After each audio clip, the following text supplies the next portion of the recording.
hande o artiɗo mbiyeɗen ken fulɓe, mbiyeɗen peul, mbiyeɗen fula, mbiyeɗen tukuleur, mbiyeɗen ken lawɓe. ɓen lawɓe ɓe mbiya kamɓene koɓe leñol.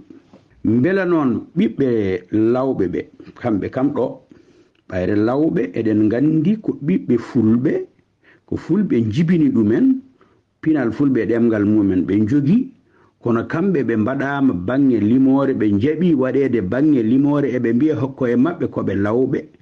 Mbela ko ɗum wasde andude walla ko ɗum teyade wasde sohlude wonde pullo, walla ko woɓɓe mbiɗumen noon kamɓe ne ɓe deƴƴi tan ɓe deƴƴiri noon, sabu subalɓe ɓe ko hinde no maɓɓe ni, maboɓe ɓe, wambaɓe ɓe, aynaɓe ɓe, toroɓɓe ɓe, e wiyeteɓe wayluɓe, tafoɓe ɓe, e maɓe hono jawamɓe ɓe, seɓɓe kuliyaɓe ɓe, e woɓɓe ɓeɗo fof ko kinɗe.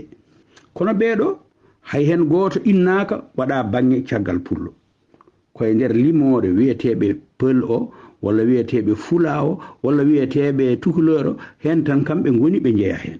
ɗum noon eɗen tori musidɓe lawɓe men yoɓe peññin koye maɓɓe wonde kamɓe ɓe gona leñol. Wadde so tawi hande noon dukoji ɗi jeehi, haalaji ɗi jeehi ha to ganuɗa ko ɗum recensement général, directeur général muɗum o mawɗo men Fari Silat Ka mo ganduɗa kañum woni hoorejo tabital pulaku yeehi ha yiide mum, o wi ɓe kaldi ɓe nanodiri wonde ko pullo tan ɓe mbaɗata. Mbela ɗum ɗon no yona, mbela noon so ɗum ɗon yonani kadi ma o waɗa ɗerewol o winda o signina ngol ɗon ɗerewol wonde ko min hoorejo tabital pulagu Sénégal, vice président tabital pulagu international Fari Silat Ka ko min wi ɗum. Mbela ɗum ɗon tan ma yon, ɓe ƴetta ɗum ɓe kutoro.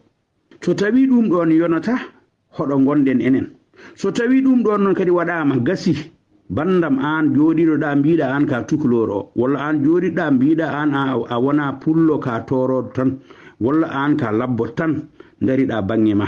Mbela ɗum ko hunde hande. Labbo o ko ɓi pullo mo ganduɗa ko cehowo, ina tindina ɓiɓɓe muɗum sa yeehi labo, sabu woni ɗo ko labbo. Labbade woni arde cuɓoɗa lekki ɓurki moƴƴude walla ki cohluɗa.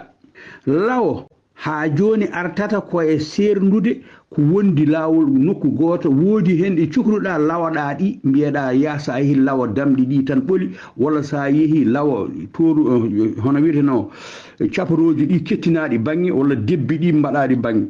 ɗum woni lawade. ɗum noon ɓayre leɗɗe ɗe ne keewi no ceerti sa yeehi lawa o artata, lawade nde artata ko e labbo goto o to jeeri ɓen gaddirmu en mbiyatamo tan ko lawo. So tawi ko ba e diwan Fuuta o wiyete ko labbo. So keewal ngal ari woni lawɓe. Ɗeɗo keewal ngal ko ɗum jolfuɓe e leƴƴi goɗɗi ɗi ƴettino mbiyaɓe lawɓe, kono ko lawɓe ɓe woni ɗon. Gandon noon ko pullo kam jibini on kalanama yogaɓe mon ina gandi wonde fergoji ganduɗa e yonto 9e siècle, fergoji makam Simbara lamɗo Bamaranke walla Mandinka gonnoɗo e leydi Malle, fergoji muɗum de sira dikko Sira Maali Buubu en gonde Maali Walom Ganna Baccam Boɗawal en ko wiyete joni ko abboto e duuɓi ujunere pawɗi temedere en. Ko ɗo kam fuɗɗa dikko, rewi hen Samba, rewi hen Demba. O woni labbo, o woni gaynako, o woni bambaɗo. Gasi ɗum oɗon gandi ɗum onon lawɓe ɓe. ɓayre on gandi noon kon fulɓe wondunoɓe bandiraɓe moɗon, so noddama yon garte fulɓe on potani fadde ha janggo.